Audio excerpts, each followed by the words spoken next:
Dilema urbanisasi dan imigrasi. Banyaknya pengangguran yang ada di kota karena penduduk desa yang berurbanisasi mempunyai kualitas yang rendah sehingga tidak mampu bersaing di kota. Munculnya tidak kriminal ini adalah ekses negatif dari pengangguran, sehingga banyak orang yang gelap mata untuk melakukan tindak yang tidak terpuji untuk memenuhi kebutuhannya. Pemukiman kumuh yang semakin banyak dibangun di bantaran sungai sehingga menimbulkan banjir dan rendahnya mutu kesehatan. Kemiskinan yang meningkat drastis di kota karena banyak orang yang tidak mendapat pekerjaan. Kota semakin padat dan jalanan menjadi sangat macet sehingga mobilisasi penduduk kota menjadi terganggu. Masalah-masalah urbanisasi. Di Indonesia persoalan urbanisasi sudah dimulai dengan digulirkannya beberapa kebijakan gegabah Orde Baru. Pertama, adanya kebijakan ekonomi makro tahun 1967 sampai 1980, di mana kota sebagai pusat ekonomi. Kedua, kombinasi antara kebijaksanaan substitusi impor dan investasi asing di sektor perpabrikan yang justru memicu polarisasi pembangunan terpusat pada metropolitan Jakarta. Ketiga, penyebaran cepat dari proses mekanisasi sektor pertanian pada awal dasawarsa 1980-an yang menyebabkan kaum muda dan para sarjana enggan menggeluti dunia pertanian atau kembali ke daerah asal. Arus urbanisasi yang tidak terkendali ini dianggap merusak strategi rencana pembangunan kota dan menghisap fasilitas perkotaan di luar kemampuan pengadilan pemerintah. Beberapa akibat negatif tersebut akan meningkat pada masalah kriminalitas yang bertambah dan turunnya tingkat kesejahteraan. Dampak negatif lainnya yang muncul adalah terjadinya over-urbanisasi, yaitu di mana prosentase penduduk kota yang sangat besar yang tidak sesuai dengan perkembangan ekonomi negara. Selain itu juga dapat terjadi under-ruralisasi, yaitu jumlah penduduk di pedesaan terlalu kecil bagi tingkat dan cara produksi yang ada. Pada saat kota mendominasi fungsi sosial, ekonomi, pendidikan, dan hierarki urban, hal ini menimbulkan terjadinya pengangguran, underemployment. Kota dipandang sebagai sektor informal di urbanisasi area. Urbanisasi adalah peningkatan bertahap proporsi orang yang tinggal di daerah perkotaan. Sedangkan menurut Wirtz, urbanisme adalah cara hidup yang khusus di kota yang diukur dengan skala penduduk, kepadatan penduduk, keheterogenan, dan urbanisasi yang dianggap sebagai proses urbanisme ini bertambah dan meluas. Dalam hal ini, urbanisasi dapat berperan sebagai dara statistik dalam perubahan masyarakat. Faktor penyebab urbanisasi. Proses perpindahan orang desa ke kota merupakan masalah yang kompleks dan persoalannya harus didekati dari berbagai sudut, baik ekonomi, sosial, politik, budaya, sosiologi, dan juga dari sudut religi serta keamanan jiwa dan harta. Ada dua faktor utama. Yang pertama itu faktor penarik. Orang desa tertarik ke kota adalah sesuatu yang lumrah, yang sebab-sebabnya bagi individu atau kelompok mungkin berbeda atau sama lain dilihat dari kepentingan individu tadi. Beberapa alasan yang menarik mereka pindah ke kota antara lain yang pertama itu melanjutkan sekolah, karena di desa tidak ada lagi sambungannya atau mutu sekolah di desa dianggap kurang baik. Yang kedua itu terpengaruh oleh cerita dari mereka yang kembali ke desa bahwa hidup di kota gampang dan cari pekerjaan atau membuka usaha kecil-kecilan sangat mudah. Yang ketiga, tingkat upah di kota lebih tinggi. Yang keempat, keamanan di kota lebih terjamin. Yang kelima, hiburan lebih banyak. Yang keenam, kebebasan pribadi lebih luas. Dan yang ketujuh, adat atau agama lebih longgar. Dan yang ke-8, dari banyak sebab lainnya yang dari individu ke individu bisa sangat berbeda-beda.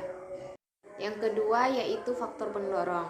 Kalau kota di satu pihak mempunyai daya tarik tersendiri, maka di lain pihak keadaan tingkat hidup di desa Indonesia umumnya mempercepat proses perpindahan ke kota.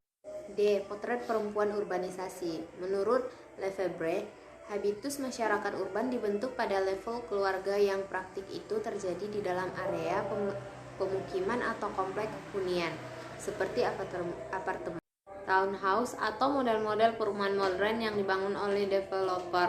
Adapun habitus itu dibentuk sehari-hari melalui aktivitas rutin yang berulang-ulang, seperti makan, tidur, memasak, mengasuh anak, mencari nafkah, menyapa tetangga, membersihkan rumah, mencuci kendaraan, dan sebagainya. Assalamualaikum warahmatullahi wabarakatuh. Baik, saya Boy Uli Kirana Situmorang. Di sini saya akan menjelaskan sedikit tentang pengertian di bagian E, yaitu migrasi dan pembangunan. Sebelum saya menjelaskan apa keterkaitan antara migrasi dan pembangunan, saya akan menjelaskan sedikit apa itu arti migrasi dan apa itu arti pembangunan. Nah, migrasi adalah suatu perpindahan penduduk dari suatu tempat ke tempat yang lain dengan bertujuan untuk menetap di daerah tersebut, atau bisa dibilang diartikan migrasi ini adalah perpindahan yang relatif permanen pada suatu daerah atau pada suatu tempat. Nah, sedangkan pembangunan adalah suatu proses.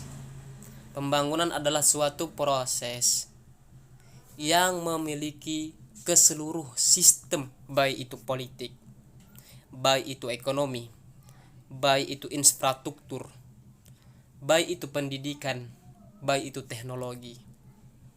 Jadi pembangunan di sini mendefinisikan bahwa pembangunan ini adalah transformasi ekonomi, budaya, dan sosial. Nah, jadi apa keterkaitan antara migrasi dan pembangunan? Jadi keterkaitan antara migrasi dan pembangunan adalah ketika suatu kaum itu atau ketika suatu penduduk itu dia pindah dari suatu desa ke suatu kota, itu dinamakan ingin merubah nasib atau ingin merubah taraf hidupnya menjadi yang lebih baik atau lain sebagainya, atau malah sebaliknya menjadi lebih buruk. Tapi tidak ada orang yang mau menjadi lebih buruk dari hidupnya. Kenapa dia bisa pindah dari suatu desa ke kota? Banyak kita lihat contoh orang-orang perantauan. Salah satu contoh kecil saya adalah perantauan dari Riau ke Medan. Nah, bukan berarti saya menetap di Medan untuk selamanya. Akan tetapi saya merantau dari Riau ke Medan itu untuk menempuh pendidikan, yaitu belajar. Kenapa saya belajar? Ingin menaikkan taraf kualitas diri menjadi yang lebih baik. Kalau kita hanya di kampung, pikiran kita akan terbendung oleh pikiran-pikiran yang ya begitu-begitu saja. Akan tetapi itu juga tidak boleh. Kenapa? Karena kalau kita terlalu banyak mengeluh, maka Allah akan marah. Perbanyaklah syukur, maka akan aku tambah, itu kan kata Allah. Akan tetapi tidak juga salah ketika kita berpindah dari suatu tempat ke tempat yang lain. Kenapa? Karena kalau nggak akan kita coba, kita nggak akan tahu. Maka cobalah, maka kita akan tahu. Nah, disitulah keterkaitan antara migrasi dan pembangunan. Banyak positifnya dan ada juga negatifnya.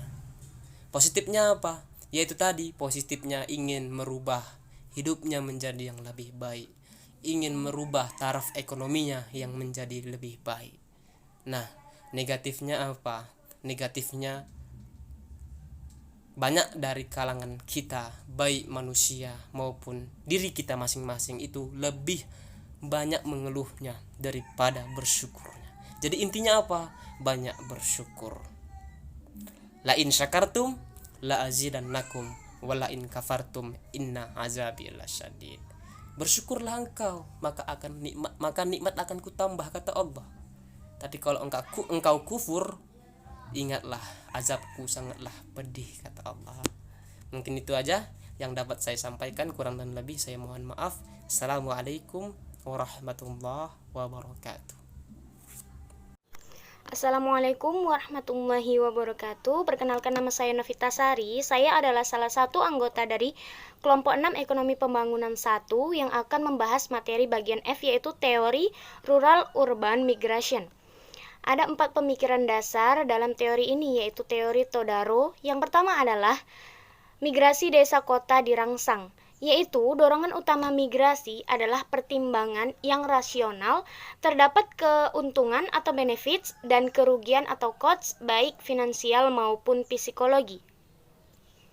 Yang kedua yaitu keputusan bermigrasi bergantung kepada selisih atau perbedaan antara upah pedesaan dan upah perkotaan. Maksudnya adalah bahwa keputusan bermigrasi itu bergantung kepada harapan daripada perbedaan upah real sesungguhnya yang terdapat di desa dan di kota, di mana kemungkinan besar berhasilnya seseorang mendapatkan pekerjaan di kota. Yang ketiga yaitu lapangan pekerjaan di kota berbanding terbalik dengan tingkat pengangguran di pedesaan. Maksudnya yaitu di mana tingkat migrasi melebihi tingkat pertumbuhan lapangan kerja di kota bukan suatu kemungkinan, akan tetapi logis dan telah terjadi begitu pula besarnya perbedaan upah antara desa dengan kota.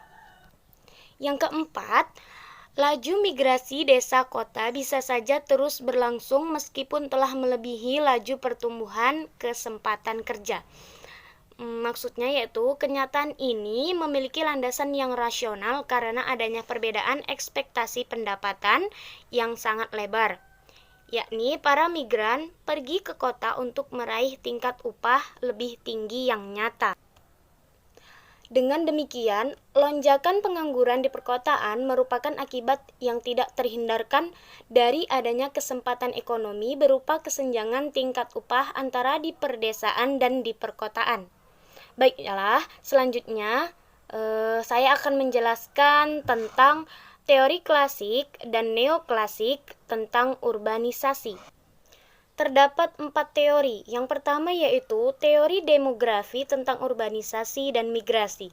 Teori-teori ini didominasi oleh model faktor pendorong penarik atau push-pull faktor yang memandang kota sebagai faktor penarik yaitu pull faktor, sedangkan desa sebagai faktor pendorong atau push faktor. Teori ini cenderung bersifat deskriptif analitis yang terbatas pada framework demografis. Yang kedua, teori mengenai sistem kota. Teori ini mencakup kajian-kajian tentang hierarki kota dan tempat-tempat sentral.